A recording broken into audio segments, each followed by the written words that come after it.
Olá, tudo bem? Meu nome é Vinícius Jordão e eu sou pastor da Igreja Presbiteriana do Petrópolis. Nós estamos em março de 2020 passando por uma grande pandemia do coronavírus. E isso está nos obrigando a usar justamente as mídias sociais. Algo que a gente já queria fazer, mas é aquele tipo de coisa que a gente vai deixando e acaba não realmente investindo esforços em fazer. Pois bem, hoje nós estamos começando um novo curso. Esse curso vai ser um curso de cosmovisão, evangelismo e pregação. Então essa primeira parte que nós vamos passar de alguns encontros é especificamente sobre o cosmovisão. Hoje nós vamos tentar entender o que significa essa expressão, o que ela é e por que tantas pessoas usam ela. Talvez você possa ter percebido que está na moda falar um pouco sobre cosmovisão. Então vamos lá, hoje é o primeiro módulo, a primeira aula, e você é o meu convidado para participar desse momento, tá bom? Bom, em primeiro lugar eu queria mostrar para você o material base. O material base são esses dois livros que você está vendo aí, Universo ao Lado, de James Sire, e Amando a Deus no Mundo. Esse vai ser o material que nós vamos usar como base do nosso curso. Então, principalmente nesse primeiro momento, serão alguns módulos em que nós vamos falar sobre cosmovisão. Nós vamos usar esses dois livros para falar sobre cosmovisão, tá joia? Então vamos tentar entender primeiro o seguinte, olha aí, em primeiro lugar, cosmovisão. Como você se posiciona aos vários acontecimentos do mundo? Qual é a sua opinião sobre o aborto, sexualidade? Como você vê o casamento? Qual deve ser o destino sobre a educação e a política? Homossexualismo, trabalho, filhos? A resposta para cada tema desses dependerá em qual cosmovisão você crê. E em todas essas perguntas, o cristianismo tem uma resposta adequada. Esta é a cosmovisão cristã. Então, veja bem, cosmovisão, a primeira coisa que eu e você precisamos perceber é a maneira, é a forma pela qual eu e você respondemos ao mundo, enxergamos ao mundo, percebemos o mundo. É assim. Então, quando a gente dá uma resposta, tem um posicionamento político, ético, moral, ideológico, filosófico, tudo isso tem a ver com a nossa cosmovisão. Mas olha só o que Francis Schaeffer diz para nós. Isso é muito interessante. O cristianismo não é uma série de verdades no plural, mas é a verdade escrita com V maiúsculo. É a verdade sobre a realidade total, não apenas sobre assuntos religiosos. Então, uma característica que eu e você precisamos perceber quando falamos sobre cosmovisão cristã é que a cosmovisão cristã não tem a ver com o fato de eu me adequar mais a um tipo de visão. Não tem a ver com o fato de eu concordar com isso ou discordar daquilo. Não. A cosmovisão é um pacote completo, a cosmovisão cristã. É a maneira pela qual eu percebo o mundo a partir do Evangelho. E isso significa que não tem muitas verdades, mas apenas uma verdade. Isso significa que não tem vários caminhos, mas apenas um caminho. Isso significa que não tem várias percepções. Mas vamos continuar aprofundando e tentando entender a cosmovisão. Heber Campos Júnior, do livro que eu acabei de indicar a vocês, diz o seguinte: choques culturais ilustram bem a diferença de cosmovisões, de enxergar o mundo, não só entre culturas, mas entre indivíduos. Por vezes, mesmo em nossa cultura, em nossa região e país, em nossa família, nos deparamos com diferenças enormes de cosmovisão. Olha só, a cosmovisão tem uma característica interessante, porque de repente você pensa assim: bom, realmente eu já percebi, existe uma diferença cultural em como um europeu, em como um africano, um asiático, um americano, um brasileiro percebe o mundo. Existe um exemplo interessante, por exemplo, eu digo isso apenas a título de exemplo, tá bom?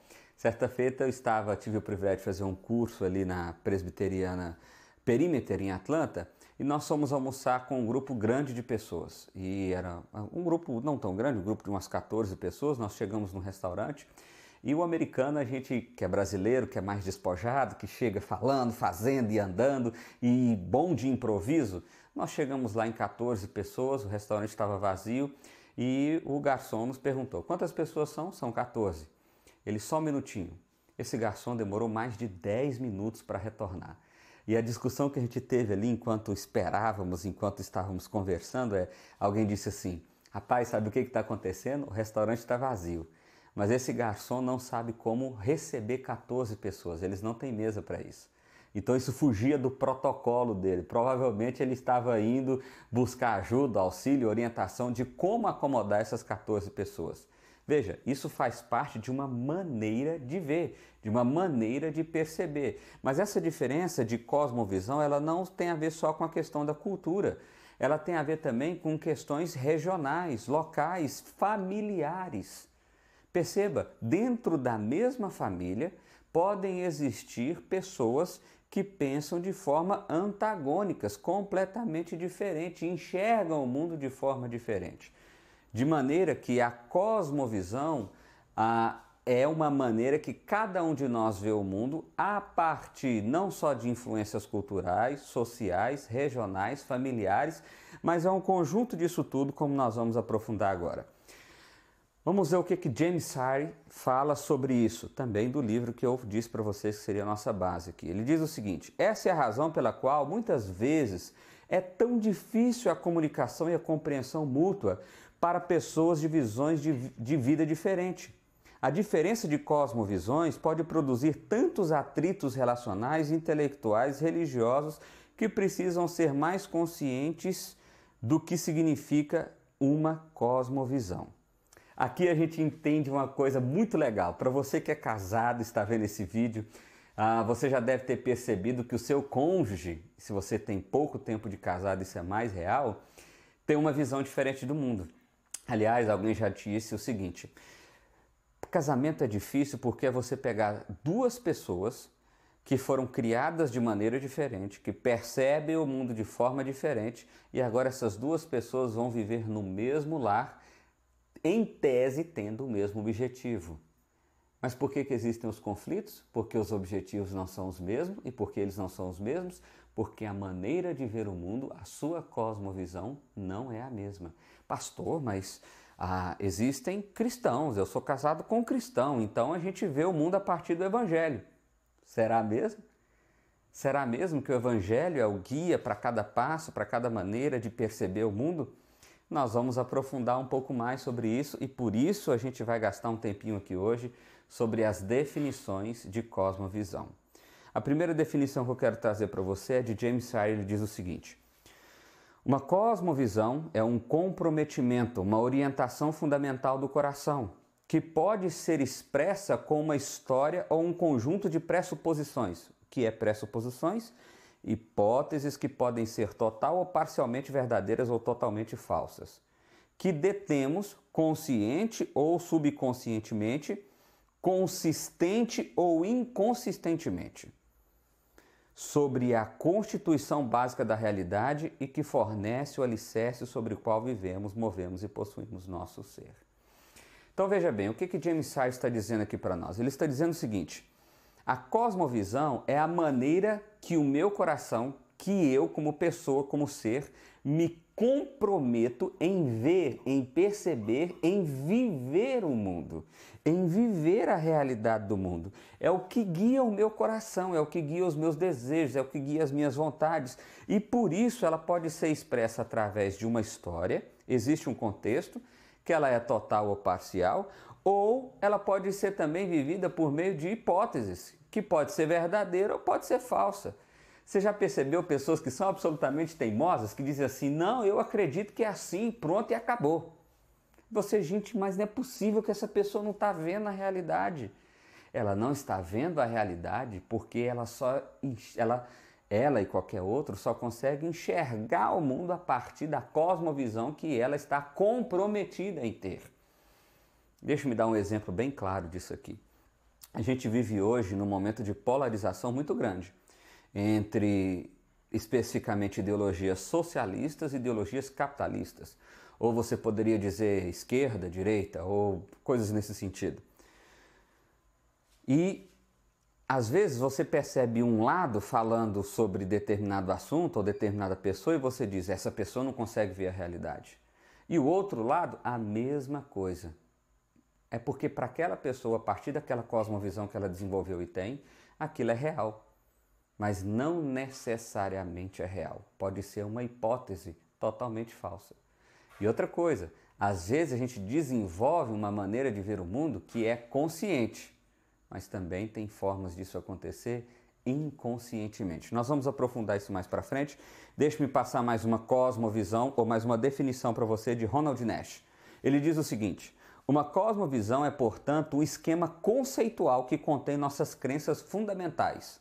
Então é o que eu acredito acerca de Deus, da metafísica, que é o mundo criado, da epistemologia, que é o conhecimento, da ética, que é a questão moral, e da antropologia, que é o homem. Ou seja, sendo o meio pelo qual nós interpretamos ou julgamos a realidade. Olha só que interessante o que Ronald Nash diz para nós. A cosmovisão é, portanto, um esquema conceitual que contém crenças fundamentais. Contém crenças fundamentais. É o que eu creio. Isso me define como pessoa e me define como ser.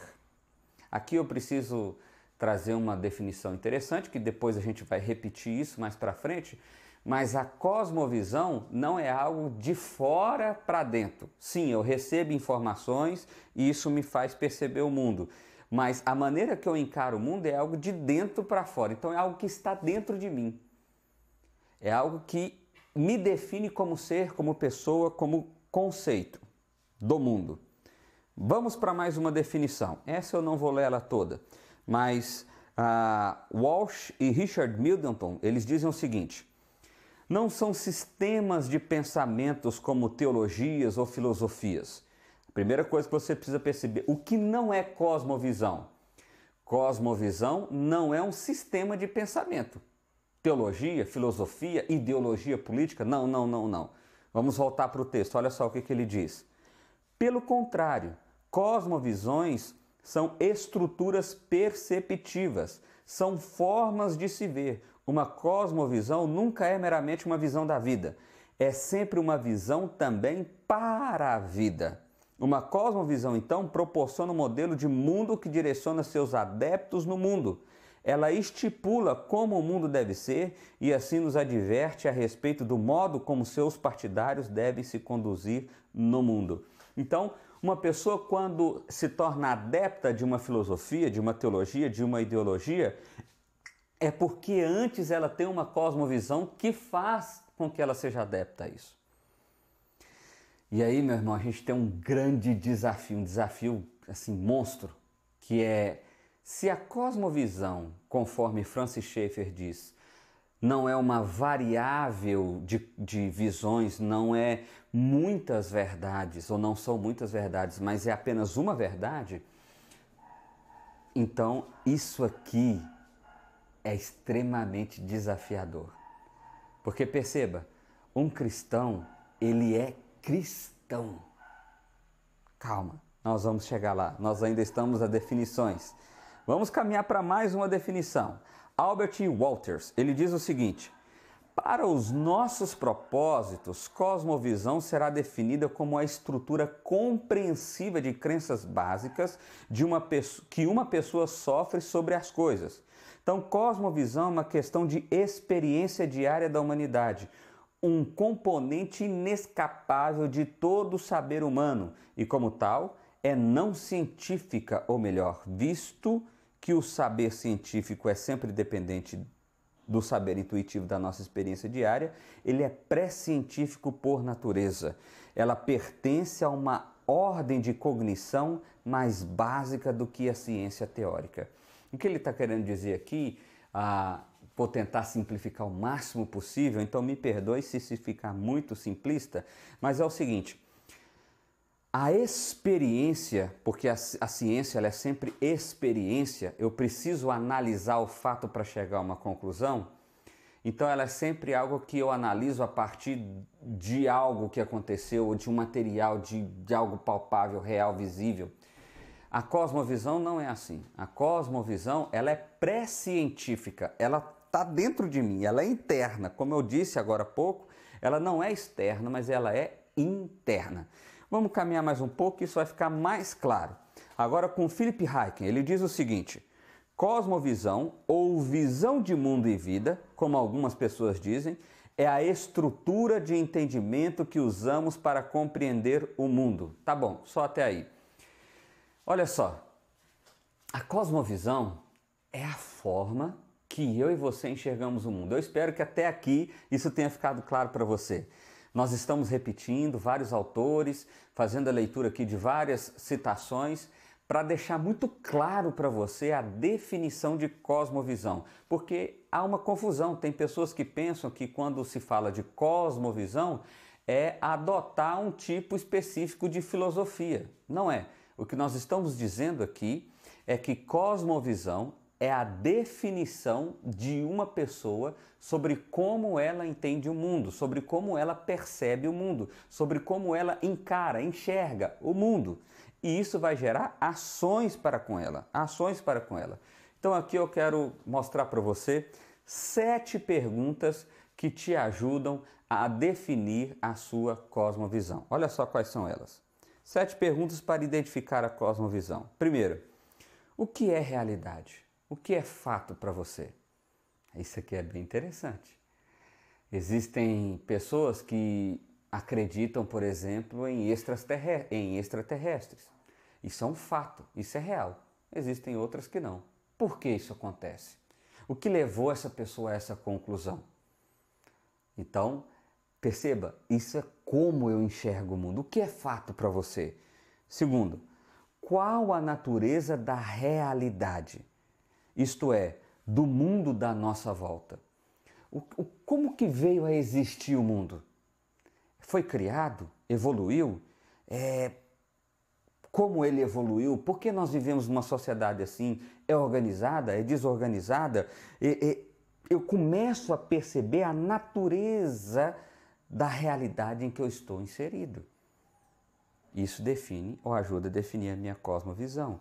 Terceiro, o que é o ser humano? O que é o ser humano? É filho de Deus? É um ser evoluído? É um ser mais inteligente do que os outros? É um ser que deu mais sorte do que os outros? É um ser que tem governança sobre a terra? O que é o ser humano? O que define o ser humano? Quarta pergunta. O que acontece com quem morre? Isso ajuda a definir a sua cosmovisão. Chegou o fim. A morte se fez presente. E aí? O que acontece? Acaba? Continua? Continua para onde? Céu, inferno, outra coisa? O que é? Quinta pergunta. Por que é possível saber alguma coisa? O que te faz ser capaz de saber algo? Deixa eu dar já um spoiler aqui sobre cosmovisão cristã. A cosmovisão cristã, a maneira de ver o mundo a partir de Deus e do Evangelho de Deus, nos faz dizer que o que me faz possível saber alguma coisa é o fato de que Deus me fez com capacidade de, e Ele mesmo revela a criação dele para mim. Então, sem o elemento Deus, dentro da cosmovisão cristã, é impossível saber de fato sobre. Entendeu? Olha como é interessante. Será que todo mundo pensa assim? Será que você, cristão, pensa assim? É só uma maneira de você perceber. Sexto lugar, como sabemos o que é certo e o que é errado? Como que a gente sabe sobre isso? O que me faz dizer que isso é certo ou errado?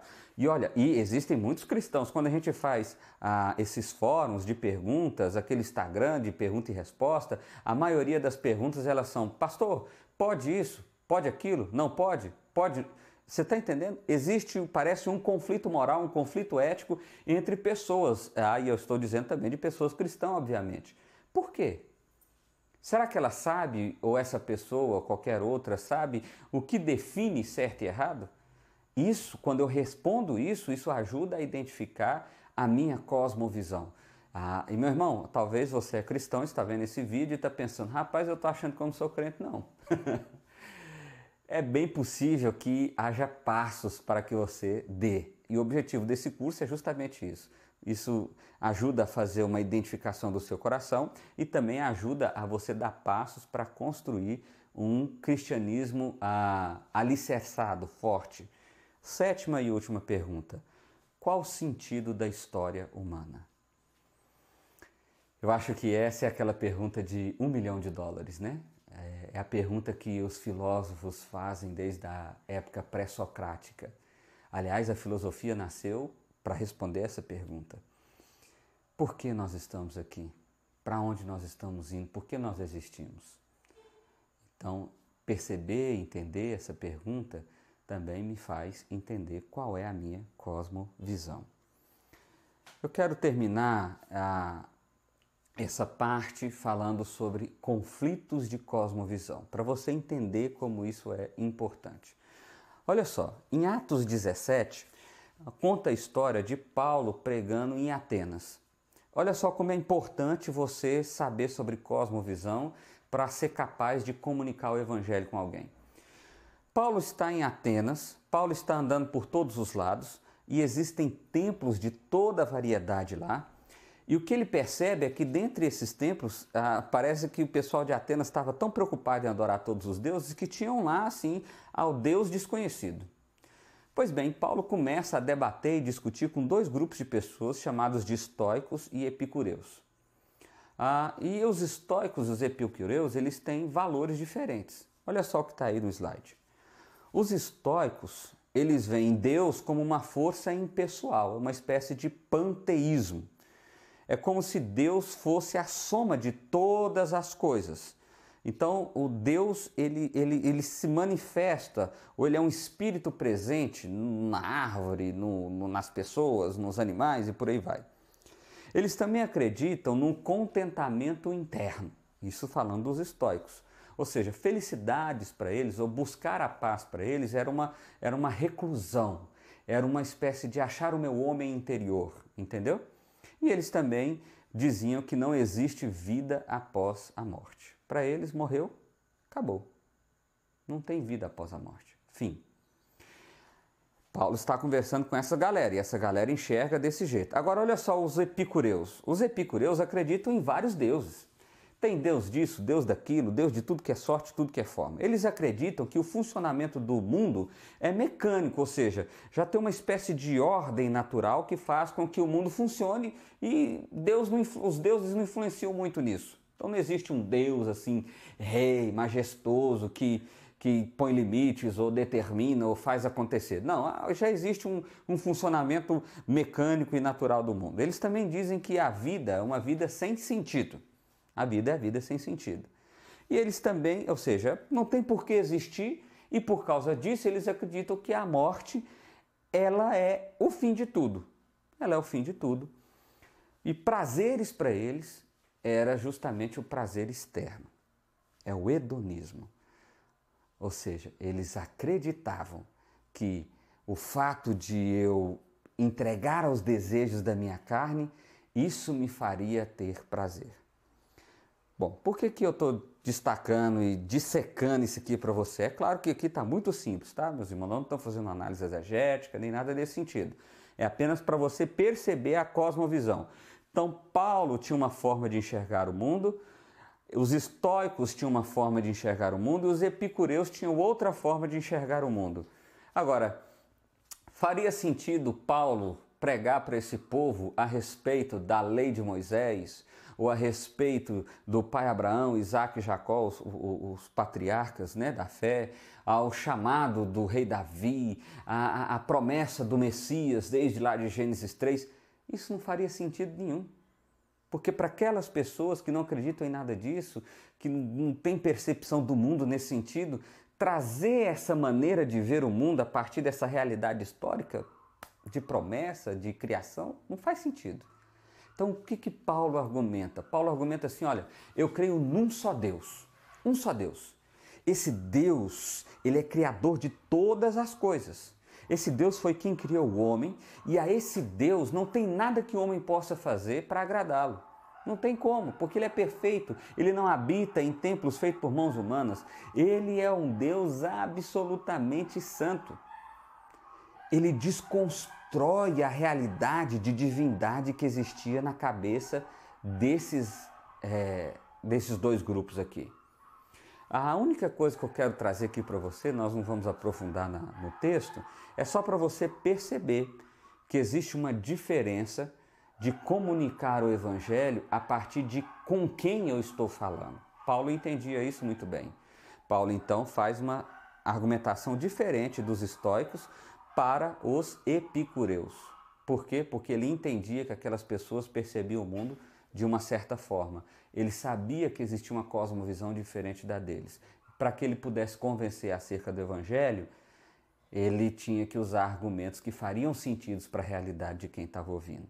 Então, preste atenção nisso. Talvez você está evangelizando alguém e esse alguém tem uma cosmovisão diferente da sua e você quer simplesmente pegar o seu pensamento e enlatado e jogar e pôr na cabeça dessa pessoa de todas as formas. Isso não vai acontecer.